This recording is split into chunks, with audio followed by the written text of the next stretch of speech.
Good evening, everyone. I'm going to get us started. Good evening.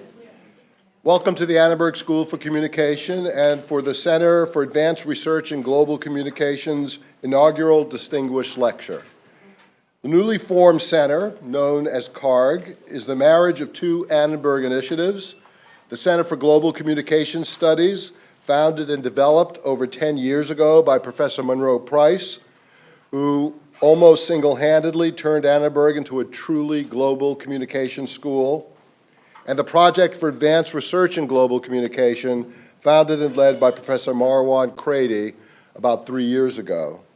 So when you think about the ages of those two organizations, I guess you could call this a May-December marriage that's taking place. This merged entity, CARG, is designed to be an institute of advanced study that aims to produce world-class, field-defining research grounded in a vision of inclusive globalization that embraces bottom-up actors and the stunning diversity of global media, politics, and culture. It is also, I should add, a kind of meeting place for discussion and deliberation on these various topics. That is obviously an ambitious goal, but I know of no one more capable of succeeding on reaching it than its new director, Professor Marwan Crady. Marwan is the Anthony Shadid Chair in Global Media, Politics, and Culture here at the Annenberg School for Communication at Penn, where he is also affiliated with the Middle East Center. An expert in global communication and a specialist in Arab media and politics, he also researches the relationship between culture and geopolitics, global media industries, theories of identity and modernity, and the political symbolism of the human body in the public sphere. Currently, he is also an Andrew Carnegie Fellow, one of several prestigious fellowships he has received over the past several years. Marwan has published 10 books, penned over 120 essays and chapters, won 50 awards for teaching and scholarship, delivered keynote addresses, and named lectureships worldwide, and advised universities, civil society organizations, foundations, and governments. Notable books among his many publications include Hybridity, or the Cultural Logic of Globalization. It was published by Temple University Press in 2005. Reality Television in Arab Politics, Contention in Public Life, published by by Cambridge University Press in 2010. And most recently, his account of the Arab Spring, with one of the best titles for an academic book I've ever heard, The Naked Blogger of Cairo, Creative Insurgency in the Arab World, published by Harvard University Press just this year. He's also a frequent and insightful commentator on global media issues across a number of media platforms and across the globe. I could say more about Marwan, but most of you know him, so I'll just say please join me in welcoming him to the stage, and he will introduce tonight's distinguished scholar. Marwan?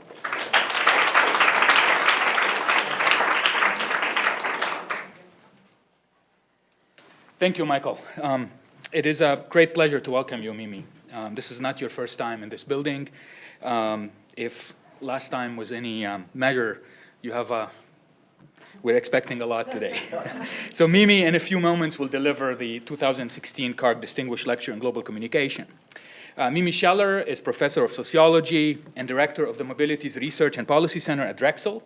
She's a founder of the New Mobilities Paradigm, and she's a founding co-editor of the International Journal Mobilities. She's also a senior research fellow at the Center for Mobilities Research at Lancaster University in the UK.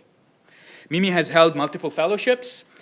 She had a visiting fellowship at the Davis Center for Historical Studies at Princeton, a fellowship at Media at McGill University, at the Center for Mobility and Urban Study at Aalborg University in Denmark, at the Penn Humanities Forum at Penn, right here. So the dean, I think, explained very eloquently what CARG is all about, so I'll skip over this part.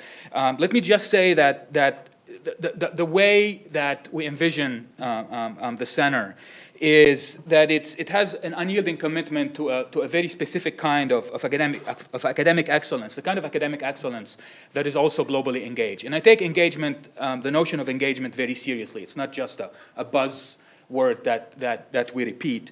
The vision is grounded in a core value, which is the articulation of deep, knowledgeable expertise on key world regions, their histories, their politics, their languages, with theoretically sophisticated and methodologically rigorous research that is comparative, international, transnational. You get the point. So when we were thinking about the lecture, I immediately thought of Mimi. Mimi embodies the core values of CARG. Her work, at least a significant portion of it, at least perhaps we may call it her early work, is grounded in the Caribbean, but has a global purchase and implications. She performs high theory scholarship while emphasizing its relevance to public policy, as we see in her work on mobility. Her scholarship is comparative, it is inclusive, it is innovative, and it's committed at once to academic excellence, to social justice, and to a variety of notions of sustainability. It's also impressive in its wide range. It spans sexuality, race, and class in the Caribbean, technologies and trajectories of mobility, tourism, and the contribution of aluminum to North American modernity. Her latest book about aluminum is just a fantastic piece of work. We have it here at the library, at the Annenberg Library. I encourage you to pick it up. She's the author of several books, including Democracy After Slavery, 2000, Consuming the Caribbean, 2003, Citizenship from Below, also 2012. She's edited multiple books and special issues of journal. And as I mentioned, her latest authored book is Aluminum Dreams, Lightness, Speed, and Modernity. It's another really great title. A lot of labor and resources go into organizing events such as this lecture. And some people have been vital to the process. A lot of people in this room have contributed, but some people have been vital. First, I want to thank Michael Deli Carpini, our dean, for his truly empowering support for the kind of global communication work that some of us are trying to do at the school. I want to thank my colleagues, faculty, students, and staff who have enabled the growth of this kind of scholarship in multiple ways. I want to thank Marina Krikorian, CARG Program Coordinator, for managing the logistics, Alex Essenler, who's also a CARG Program Coordinator, for help with a variety of logistics as well, vendors and purchasing, things like that. I want to acknowledge Briar Smith, the Associate Director of the Center, and Laura Schwartz-Henderson, the Research Program Manager at the Center, who are with us this evening. I finally want to thank a few more people. JiaBin Yang, my colleague, did a lot to promote this event with sociology, with the China Center. Corey, is Corey here? Corey Falk, who designed the program and the poster. Julie Sloan, who helped with promotion. Deb Porter, who coordinated facilities. Jeremy, who's with us, helping with tech. Kyle Cassidy, for immortalizing the moment with his camera. Waldo, for immortalizing the moment in another way on video, and all of you who are attending. For those tweeting the event, please use CARG 2006. For those who are not tweeting, please tweet the event. This is the only reason why your cell phone should be on. Please put it on vibrate so we can give our speaker the space and respect she needs to deliver the lecture. On the maintenance of humanity, think of what a wonderful, promising, sort of imagination-triggering title. Mimi, we can't wait to hear what you have to say.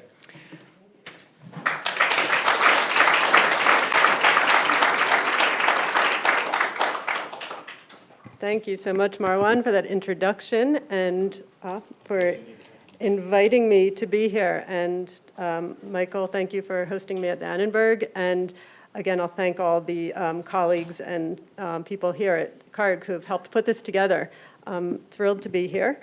And this is a project I have not presented before. It's a new area of my work, so I'm a little nervous about it. And I should also say I've got family and friends here, which is, again, a reason to be nervous more than just addressing an academic audience. So I'm going to try to keep it a little bit academic, but a little bit accessible, I hope, to others. So this talk presents an ongoing project with the Artistic Lab organized by the Mobile Lives Forum, which is a kind of research and think tank based in Paris. And they commissioned this collaboration between the Chinese artist and activist Ai Weiwei, the French curator Guillaume Loget, and myself as a social scientist.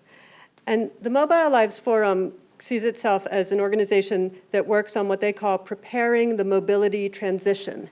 And they think about sort of global transitions in mobility, sustainable mobility, mobility and power, and different aspects of how we can bring together social sciences, but also arts and humanities and other approaches to thinking about this. And so the artistic lab, which they organized, has been inviting artists to collaborate with social scientists on working out projects together and sort of thinking through them together, a kind of research creation. Now, I should say right up front that I have not actually yet met Ai Weiwei in person. So far, it's been a long-distance collaboration. So he sent photos and videos. Guillaume and myself responded with commentary and thinking about them, and then we sort of developed the website together where it appears in an online exhibit. So Ai Weiwei has been documenting the refugee crisis through Europe and the Middle East. And he's been working on this for a couple of years now, and including a studio that he has on the island of Lesbos in Greece. And his work takes a variety of forms: video, photography, installations, sculpture, architecture, etc. And by following people's journeys, he says that he has sought to record and analyze the impact of the human conditions that we face today. And those conditions, of course, include the estimated 65 million people who have been forcibly displaced from their homes, more than at any time since World War II. There also has been reportedly over 60,000 migrants who have perished over the preceding 2 decades, according to the International Organization for Migration. And more than 10,000 of those deaths have occurred in 2014 and 2015.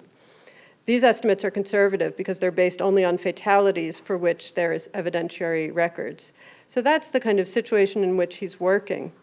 And he created several installations earlier this year. There's one in Prague shown on the upper left, that's in Vienna this summer. In Prague, he wrapped bronze animal heads depicting the traditional Chinese zodiac in emergency thermal blankets. Then in Germany, he wrapped the columns of the Berlin Concert Hall in these defective life vests that were used by migrants crossing the Mediterranean. So those are life vests that would wash up on shore and then be destroyed because they didn't meet European standards. And then in Vienna this summer, his work, F. Lotus, placed 201 floating rings of life jackets in the Baroque pond of the Belvedere Palace. It was part of a larger installation called Translocation Transformation that examined the metamorphosis provoked by expulsion, migration, and deliberate change of location. So his works have been controversial. They've garnered a lot of publicity, and in particular, media controversy when he recreated the tragic image of the drowned 3-year-old Syrian refugee Alan Kurdi, whose body washed up near the Turkish town of Bodrum in September 2015. So I'm not going to be focusing on this full body of work and the reception of it or the merits of the work or interpreting it as art. But instead, I'm just going to be focusing on one aspect, which is the use of mobile communication devices by refugees, since that seemed fitting for the Center for Advanced Research in Global Communication. And Ai Weiwei himself writes that within this larger project, I take a conscious interest in the ways displaced people communicate and connect with smartphones. To the men and women in refugee camps or on the path from their homelands to a safer place, the smartphone is the most important source and communication channel. Even when everything else is lost, they would keep their phones safe. When the refugees cross dangerous seas, they wrap their phones in plastic to protect them against the water. When the boats seem to sink, they use their phones to call their loved ones or send distress signals for rescue. During their long journeys, many also use their phones to cover what they've seen and heard. So with his studio, he set out to sort of track the examples of this set of practices with phones. And they gathered photos and short videos of refugees using smartphones during their attempt to get into Europe. And those are now, a selection of those photos are displayed in the artistic lab of the Mobile Lives Forum. And I'm going to try to show one of the brief videos from that project so you can see what they're like.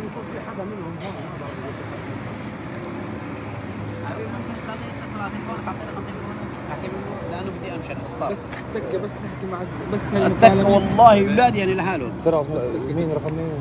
ندق سريع ندق برمز ولا بلا رمز؟ 0030 ايه 0 30 692 8 8 4 1 4 7 2 بسرعة علق ما علق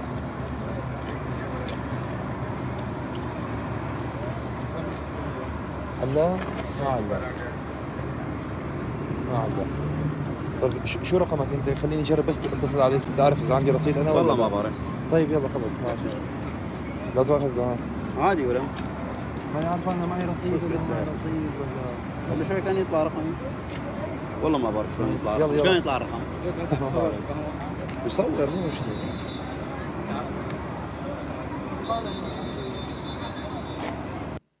Okay, so as you can see, this is one just very common, banal example of Syrians coming together in a public street in Greece to share mobile phones. And they're trying to place a call, which doesn't go through.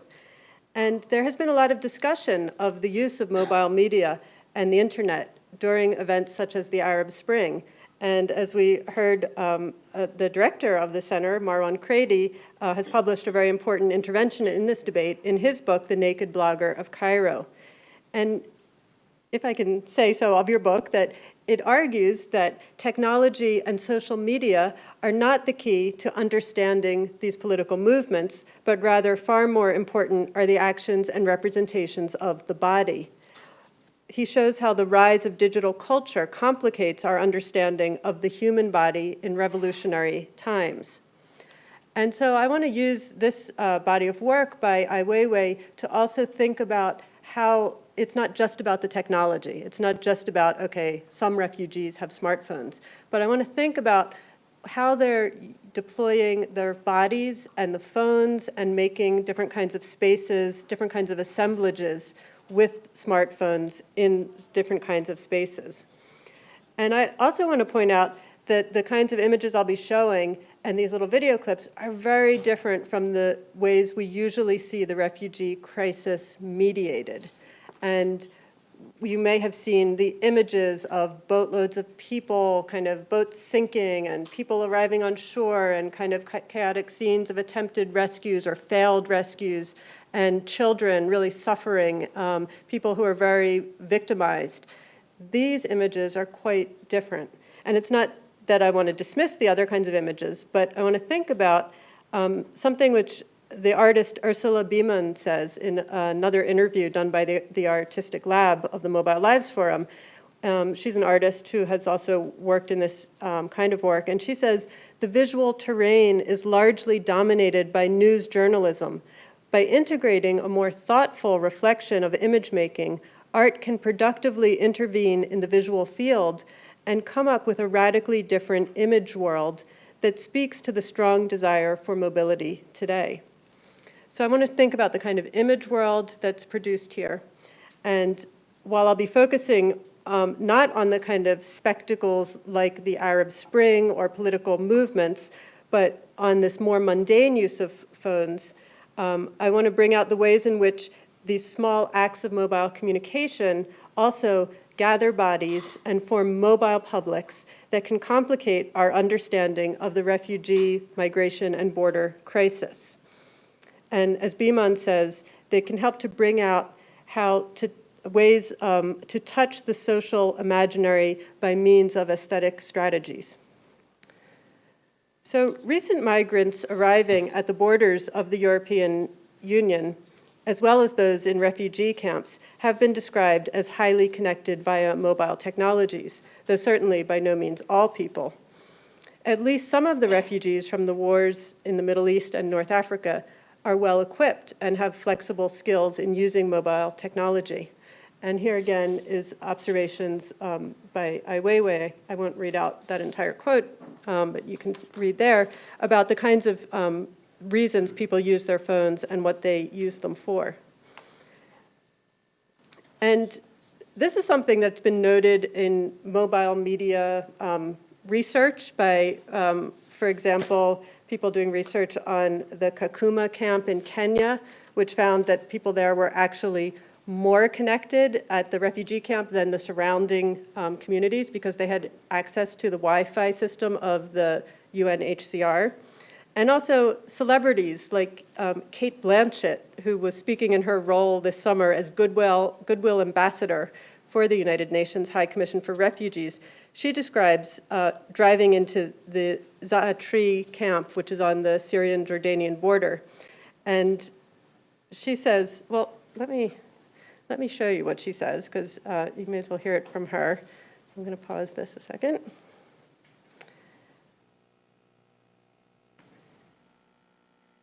And this is the Artistic Lab website, and this is Kate talking about Zaatari. We drove into UNHCR's base camp in Zaatari. I couldn't quite work out what I was seeing. There were bodies pressed up really close to the wall and huddled figures, heads bent, and they were looking into their cupped hands. And then I noticed the thumbs, and I realized what was holding the focus of nearly every single one of these, mostly teenagers. It was their bloody phones. And here they were standing in a sliver of the shadow from the sun, and they were showing great resourcefulness. They were tapping into UNHCR's base camp Wi-Fi. There were kids trying to connect with family back in Syria. They were WhatsApping with classmates, former classmates, now spread across Iraq, Lebanon, Turkey, and further afield, downloading news and trying to get information to relay back to others in the camp. Okay. So that's a kind of popular version of this. Now, she was talking to an audience of Google executives, I think, and promoting the need for better mobile connectivity for refugees, which is not my aim today. But I think it's a way to think about how today refugee flight is mediated by mobile phones, not only for calls and text messages, but also as an emergency beacon, a location finding device, a camera, a photo album, and many other things. As Blanchett puts it in her talk, it's quite literally a lifeline. So the need for these people to connect, she says, is not a luxury, it's an absolute necessity. And we could add that it's an absolute necessity, especially under inhumane conditions of war and exile, but also the inhumane conditions of border regimes. So in many cases, this kind of technology is studied as if it's something that's only accessed by sort of urban, cosmopolitan, metropolitan elites. But in this case, it's a different kind of situation where it's being used. For me, though, it's not simply about the technology, as Marwan Crady argues, but also, more importantly, about the social practices of mobile communication through which refugees gather bodies and devices, assemble people and places, and create new kinds of mobile public space, as well as moments of privacy. So in this talk, I will argue for the use of mobile phones by refugees as part of the making of a portable public realm, and as part of a politics of infrastructure that has implications for how we reassemble the social under conditions of secured borders that we all live in today. I'll add another comment by Ursula Beeman, who explored in her project, Sahara Chronicles, that it also highlights how the trajectories of artists, journalists, NGO workers, tourists, and social scientists on their field trips intertwine with these other forms of mobility of people on their quest for a better life.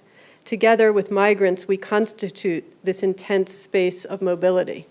So I want to use Ai Weiwei's photos to think about not just the migrants on their journey, but also how they intersect with artists, tourists, social scientists, and NGO workers and others. So reassembling the social in the portable public realm. In the midst of the current refugee crisis, in which more than 6,600 people have died in the last 2 years trying to cross the Mediterranean, Ai Weiwei's vivid images of people using, charging, and assembling around phones while they cross the sea to reach Europe's borders remind us of the fragility of the connections and larger systems that we all depend on to make life work every day, but often take for granted. I want to reflect on these images to explore issues of humanitarianism and connection in the midst of this global refugee crisis.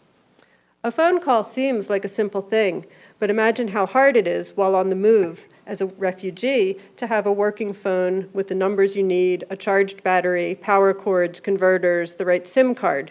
What do we carry with us? How do we find our way and stay in touch when we move? And what of our humanity do we have to leave behind when crossing borders? Mobility has always been wedded with communication capacities, but today it is almost as if without it we would cease to be able to move. How would we find our way? How would we find a destination? What if your survival depended on it? How would you find your loved ones, or get money, or plot your next move? In the past, for migrants like my own great-grandparents, such constant contact was unthinkable and unnecessary. It just wouldn't have been even a possibility. But now, many refugees can stay in touch, send photos or money, and it adds a different kind of poignancy to separation from their homeland, but also a new kind of connectivity while they're moving. Ai Weiwei's images remind us of ourselves, not only as travelers, but also as what Sarah Pink and Larissa Hjorth called digital wayfarers. We engage in both digital co-presence and physical movement that interweaves local and global, online and offline, immediate and distant environments. But for refugees, the gap between them is more extreme, and the dangers of social disconnection are more acute.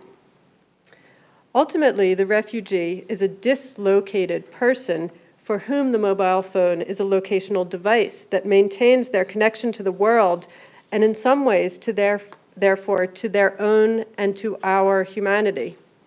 Locating oneself is what allows us to recover ourselves and reassemble the social. In this photo, for example, a lone woman stands under a sign that up close it says Assembly Station C. But she's there alone, but she's assembling with her phone and with whoever she's contacting or talking to on that phone. A smaller sign to the left points towards a group of different things. One of them is the agora, the original assembly point of Greek democracy, which ironically is still the meeting place on this ferry. And there's also a little sign at the bottom pointing towards the internet corner, the new assembly point of mobile modernity. In a recent essay called Mediating the Mediterranean, Hugh de Stelbloem writes about the emergence of what he calls a portable public realm. He draws on Hannah Arendt's insight that the public sphere arises out of acting and speaking together, and its true space lies between people living together for this purpose, no matter where they happen to be. He suggests that the political aspect of mediating migration with photographs and video and cell phones is not only that migrants claim a position in the public sphere, but also that their very actions create a public sphere. Thinking about these photos, I would also add that such actions also create a momentary private sphere. For as Arendt taught us, the protection of a private sphere, which these refugees have lost, is a basic condition for human freedom and for coming together as a public. And here is a great example of people trying to create a zone of privacy within this public space of the deck of a ferry.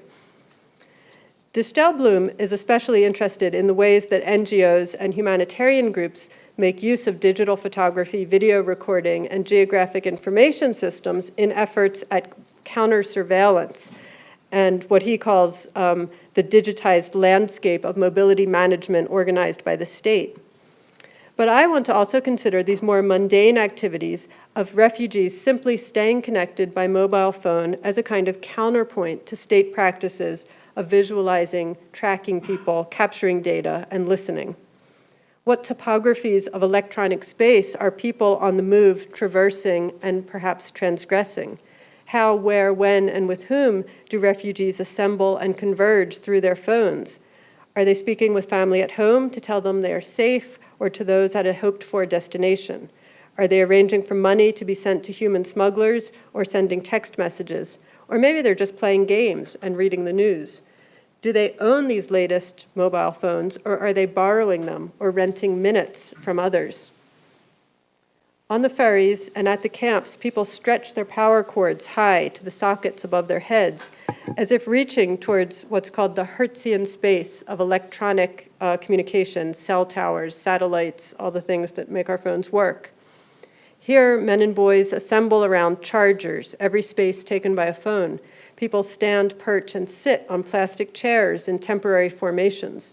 The phones must be kept going, charged, working, if human lives are to be maintained, both within a personal, private realm and a potential public realm. From once mundane, everyday objects, the iPhones and Samsungs suggestively emerge here not just as lifelines and beacons, but also tickets and identification, meeting point, fetish object, gift exchange. These precious mobile devices the people in these photos carry are almost all that remains of their civil realm on the move, allowing some of them at least to assemble a pocketable private space and a portable public realm. So now I'm going to move to the second part, thinking about the politics of infrastructure that makes this assemblage of the public and the private possible. The social requires more than just people and language. It also relies on background infrastructures, such as phones, plugs, electricity, satellites, data plans, metal mines, energy grids, and all the equipment that we use to assemble our social and technical worlds and to make them portable. Ever since Bowker and Starr's early work on information infrastructures, there has been a renewed focus in science and technology studies, media studies, cultural geography, and mobilities research on the technological and material side of communication and media. Keller Easterling, for example, focuses attention on the hidden infrastructure spaces as a kind of medium. One of the quirks of information infrastructures is their visibility only upon breakdown. Normally, we ignore them. We just hope everything is kind of working and the connections are going to get us to what we need to get to. But like the volunteer at this NGO tent in Lesbos, Greece, rescue arrives with a solar-powered, multifunctional charger, a kind of remediated lifeline. Rescue is not just a shoreline, an emergency blanket, and a temporary shelter. It is also a phone to call someone, a charger to charge it, solar power to get the energy to do that, and to therefore be able to recreate one's networks, to carry connections to friends, family, news, and the public realm on this portable device. The phones therefore point toward the potential for breakdown, not only of communication, but of connection itself, by showing how tenuous our connections may be. For this man perched outside an emergency container building in Camp Elionis in Greece, this phone might be his only way of contacting the outside world. Communication media are not just about sending messages, but also can be thought of in terms of articulating order and disorder, stabilization and flexibility, maintenance and repair. And I'm going to refer now to some recent work in communications theory, which has sort of joined with the new mobilities paradigm, the field that I've been working on over the last decade or so. In thinking about the ways in which mobile media is involved in how people, objects, and information move together. And I'm citing here the work of Josepina Pellegrino, who talks about 4 aspects of contemporary information and media trends, which she calls convergence, saturation, hybridity, and ubiquity. And again, these are things we often associate with very advanced kind of urban, developed world locations, but I think it's really interesting to think about how these concepts are relevant also for refugees. So convergence is the trend toward uniformity of technological platforms and systems, which has to do also with their miniaturization and portability. Like Ai Weiwei observes, the refugees use their phones for many different purposes. It's a platform for doing a lot of different things, and it's their portability and their multifunctionality that makes them so crucial. Secondly, saturation is the web of interoperability on which infrastructures are built up and linked to each other. It's what makes the mobile phone a seemingly ubiquitous technology, continuous availability. Like this young Syrian man, using 2 phones to make a call from the ferry deck, and these people are on ferries that are going from Lesbos to Athens in order to continue their journey onwards. We see in the photographs the efforts that go into a hoped-for convergence and saturation of technologies, networks, and infrastructures, even if not always easy to achieve. So it takes complex sort of configurations of the body for him to get the right network connection in order to place the call. And of course, we see around him the other people not using phones. And it's important to think about who has them and who doesn't, how much they're shared or not shared. Are people able to borrow them? And in many cases, from the reportage that's coming from these locations, they are being shared. And in fact, throughout the world, in rural parts of the world, in more remote parts of the world, people share phones and they place calls on other people's phones frequently. The third concept, hybridity, is the constant interlinkage of human and non-human components, which provide affordance to mobile practices that are integrated, mingled, and portable within the body and surrounding environment. So it's this condition of hybridity between our bodies and our technologies and spaces, in which the body is increasingly empowered through technology, argues Pellegrino. Communication cannot be conceived of without mixtures of media and assemblies of socio-technical devices. And lastly, ubiquity is an aspiration towards omnipresence through simultaneity and instantaneity. It's that idea of being anywhere, anytime. And the mobile phone is par excellence the example of such a ubiquity because of the availability it makes possible when it's working. These qualities might seem frivolous or luxuries for refugees just trying to survive a dangerous crossing in a boat. And yet today, they may be crucial to survival and especially to social well-being. Here, two men take selfies on the ferry deck, maybe sending photos to friends and family, normalizing this experience of leaving one world for another. But something in this act makes me think of the writing by John Urry and Jonas Larsson on what they call dark tourism and a mobile gaze. We, the audience gazing at those photos, feel like we too might be engaging in a kind of dark tourism of disaster unfolding in a place that is otherwise used for leisure and pleasure. The mobile ship combined with the phone camera affords a kind of ubiquitous mobile gaze and digital wayfaring. But there's an awkward juxtaposition of the role of the artist, of the gazer, of the refugees, of the people without phones as they are kind of in this space together. The convergence, saturation, hybridity, and ubiquity of these refugee mobile practices hint at another notion developed by Kjell Engelbrecht of attainable reach. There is, Engelbrecht says, a sense of connectedness even though the persons participating in a dialogue live many time zones apart. The mobile device brings attainability to this world of potential reach, creating what elsewhere in my work on post-earthquake Haiti, I've called connected mobility in a disconnected world.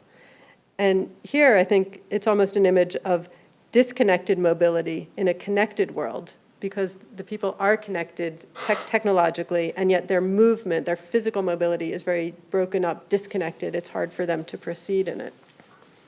To what extent can any of us keep a hold on our place in the world without the digital media through which we keep our lives going, whether on the move or residing in one place? And to return to the Arendtian-inspired idea of the portable public realm, what mobile devices do we rely on now to continue acting and speaking together as a public? Can we leverage the portable public realm to make more humane spaces for refuge and asylum, where more of us might act and speak together across the borders that separate us? The politics of infrastructure suggests that we not only need to repair connections that have been severed by war and to help refugees maintain mobile connectivity, but also that we need to find ways to make our own public realms more inclusive. So lastly, I'm going to move on a little bit to the subject of borders, warfare, and the notion of subjectivation or subjectivity. Here, in one of the more striking images in the series, a heroic-looking woman speaks into her phone, framed by a golden sunset with seaweed engulfing her ankles, a deflated boat, and flotation rings behind her. The phone call this woman places, just as she arrives on shore, is ironically based on the military origins of the networks and satellites that support communication, the very same ones that enable warfare, GPS targeting, or drone attacks, i.e., the very same ones that create refugees. War is both the ultimate destroyer of infrastructure, yet paradoxically, it is the raison d'etre for its existence and maintenance in the competition for logistical superiority. Weaponry today, coupled with advanced communication technologies and flexible mobile infrastructure, is the mover and the moved. It is the agent of removal and the enforcer of borders. Refugees are not only caught in the crossfire, but must also cross a zone of weaponized communication technologies. Here, a rescuer hands out hot drinks to a woman wrapped in a thermal blanket. But another man wearing camouflage pants is immersed in his phone screen, not even looking up. In the center of the image, his hands catch our attention. The ground looks unstable and tilted. The gold facets of her blanket catch the light like a robed Madonna, strangely out of place. The refugee system itself has broken down when border enforcement drives people into dangerous, risky crossings, and humanitarian systems meant to protect those fleeing war are failing. These are the people who made it, while thousands others have not. The growing militarization of immigration and border enforcement, of non-citizen detention and deportation, and migrant incarceration deeply erodes human rights and the right to asylum. We could compare the US-Mexico or US-Caribbean or Pacific Ocean borders in Australia, and commentators, the geographers Lloyd, Mitchell, Eaton, and Mounts have written about the longstanding connection between US military operations abroad and US immigration at home, with military bases long being used to police the mobility of migrants and asylum seekers. The technology of the border also depends on the violence of databases involved in surveillance and what Jansen calls the capture of personal data as part of the new apparatus of border control. Here, a young man on the shore of Lesbos smiles into his red phone with seeming relief. In contrast to the anonymous counts of refugee numbers, the mass media spectacle of the refugee as either a passive victim or a threatening flood of people, or the social media figuration of the dead child as humanitarian crisis, Ai Weiwei's photos individualize and humanize refugees as people, depicting them not as bedraggled survivors in an acute situation of near death, as has been common in the media, but as normal people making their way on a difficult journey. The people on phones in these photos encapsulate order in a world of disorder, stabilization in the midst of flexible arrangements, and above all, humanity in the midst of inhumanity. Ai Weiwei's photos, therefore, intervene in the media spectacle of the refugee crisis, offering a different handle for envisioning human agency. And here I want to cite this description by Carmelo Busquema of indigenous Mixteca people crossing from Sinaloa to San Diego on the US-Mexico border. Busquema writes that migrants themselves become able, relationally able, to organize their journeys, figure out when, how, and where to migrate, for how long, by handling relational resources, by using such relational machines to keep in touch with recruiters, co-workers, coyotes, etc. They get, share, and process information for themselves, actively implementing mobile communication technologies during and after the migration journey. Thus, Busquema argues the technologies function as a means of subjectivation, namely the process of becoming subjects and active actors. So in this sense, Ai Weiwei's photos also help us to see refugees as subjects using relational machines to mediate their own journeys. They also echo the border arts project called the Transborder Immigrant Tool, shown here, created by the Electronic Disturbance Theater at University of California, San Diego. Ricardo Dominguez and his collaborators envisioned an inexpensive GPS-enabled cell phone that used a virtual hiker algorithm to help people in the Tijuana-San Diego border area to locate routes and find water caches in the remote desert. But it also sent them text messages with poetry to help rehumanize the border zone. This project was originally designed in 2007, and it caused a political uproar when it was demonized by Glenn Beck, and it led to a university inquiry, which almost led to Dominguez losing his tenure, because it also resulted in an FBI investigation in 2010. It was an art project. Envisioned in the midst of a major escalation in the use of so-called smart technologies on the US-Mexico border, the transborder immigrant tool would have added a new layer of agency to this emerging virtual geography that would allow segments of society that are usually outside the grid of geomapping power to gain quick and simple access with a cheap GPS system. In earlier work on mobile borders with Tamara Vukov, I have considered how recent border-making processes in North America and Europe have transformed borders into flexible mobile technologies, redeploying older technologies such as passports and databases for surveillance, tracking, filtering, and exclusion. Now, these are joined by new digital, biometric, and physical sensor technologies and drone technologies and underground sensors that are reshaping the geography of the border by securitizing flows rather than just a fenced-off borderline as a hard edge, which most border guards generally consider unworkable, despite Donald Trump's calls for a beautiful, big, giant, huge wall. The shifting border regimes that are emerging around the world are redistributing and intensifying border checkpoints through a range of different registers using new visual, physical, informational, and haptic technologies and techniques in border security and surveillance. So like the transborder immigrant tool, the use of smartphones by displaced people around the world points toward an electronic disturbance of the technology of the border.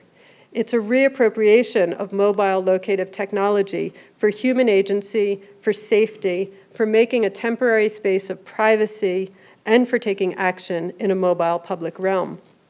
It is indicative that the border zone is a saturated hybrid space, not only of physical mobility, but also of what I call mobile mediality. Who is able to appropriate the potential for mobility is a political and an ethical question. What rights to mobility exist in a particular context? How are they exercised and protected? And what capabilities of mobility are valued, defended, and extended to all? And that brings me towards a conclusion on what I call kinopolitical mediation. And I want to connect my reflections on these photographs to some wider issues around mobility, mediation, and migration, which can be brought together under the rubric of kinopolitics. And this has been written about recently by Thomas Nail in 2 books, The Figure of the Migrant and Theory of the Border.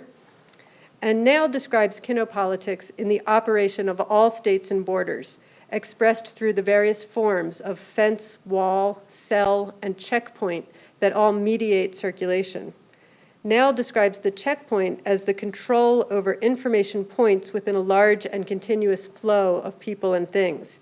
This includes police checkpoints, security checkpoints, information checkpoints, so everything from stop and frisk to airport security lines to border checkpoints. Others have argued that histories of liberal citizenship suggest that the right to unhindered mobility of the citizen helped to produce the nation state, even while it required others whose mobility is constantly hindered. As Tim Cresswell puts it in the US context, Arab Americans stopped at airport immigration, Hispanic Americans in the fields of American agribusiness, or African Americans driving while black. And as Hagar Kotef elaborates in Movement and the Ordering of Freedom, liberal democracies have always operated in tandem with regimes of deportation, expulsion, and expropriation, as well as confinement and enclosure, implementing different rationalities of rule to which colonized, poor, gendered, and racialized subjects were subjected. So I want to end with this double selfie taken by Ai Weiwei, an Assyrian refugee, holding a selfie stick on a ferry. And it presents a doubled image of the two men in the camera screen, but also in a reflection on the camera's glass. It shows a glimpse of the sky and the sea behind them, and the people on the deck in front of them. The curator, an art historian theorist who we worked with, Guillaume Loget, noted that the cell phone screen as a mirror can be considered in the tradition of masterpieces like Jan van Eyck's Arnolfini portrait of 1434, or Diego Velázquez's Las Meninas from 1656. And just to remind us of what he's talking about, I have some images here. Here's the Arnolfini portrait, which has this couple in Belgium, a Tuscan merchant resettled in Belgium with his wife, and in the background is a convex mirror with the image reflecting their backs back towards the viewer. And this is Velázquez's Las Meninas, which in the background has a mirror which is thought to be either reflecting a portrait of the king and queen, which he is painting, or possibly they are standing here in the space where we as viewers are, and it's debated which of those reflections it shows. The mirrored image presents both ourselves and space itself. It asks us, in Ai Weiwei's version, to look beyond the figure of the migrant, to also look at our relation to the space of the refugee crisis, a space that we are part of, even as we observe it from afar. And like Van Eyck and Velázquez, it relates questions of visibility to forms of power and hidden spaces, capital and circulation, privacy and public space. Secondly, it demands us to ask what is the relation between the functions of cellular and photographic technologies when used for state-centric policing, locating, tracking, data collection, and monitoring of human circulation across borders, versus the function of the mobile device when used by people on the move to connect, to photograph, to locate themselves, to carve out temporary privacy, and to make a public realm. Mobile locational technologies emerge as a new locus for kino-political struggles over transborder mobility and bordering processes, but also over building community and enacting a resilient politics on the move. Mobile communication technologies bring possibilities for gathering data from below, for counter-surveillance, for a new kind of archive of border crossing, but perhaps most importantly, for building new kinds of transborder counterpublics, spaces for reflection and kino-political action, where we too might make temporary infrastructures and reassemble the social. Thank you.